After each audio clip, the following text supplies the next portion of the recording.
big. A lot of businesses don't do this, but you should unify sales and advertising. So those should roll into the same person. And so I saw this really early on in Gym Launch. We had two departments. We had a sales department and we had a marketing department. And marketing always said the sales guys weren't closing as many leads as they should, and the sales guys always said that the leads weren't good enough or they didn't have enough leads, right? But when we unified that under a CRO, Chief Revenue Officer, which if you're the founder, that's you then say there's really just an acquisition department. And fundamentally, as I see it, advertising and sales sit on the exact same continuum.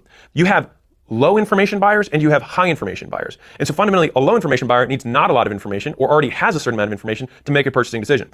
A high information buyer requires more information or doesn't have as much information when they start talking to you. And so you have to fill in more holes. Fundamentally, sales just fills in the holes that advertising failed to answer. And so if you have exceptional, best-in-class advertising, you don't need sales. It's not that they're separate departments. They solve the same problem. One just communicates one-to-many, the other communicates one-on-one. People buy real estate on the internet via auction. You don't necessarily need to have salespeople. If you give a customer enough information, they can make a purchasing decision. That being said, you're like, wait, Alex, you have salespeople. Of course I do. Because there's always going to be a certain number of customers that I can get people to buy automatically. And then there's people who still want more information that most likely they didn't see the advertising to answer that question. And so then the salesperson can just say, oh, these are the 3 piano keys I need to play in order to get you to buy. Great. And they fill that specific information need to turn the customer from a maybe to a yes.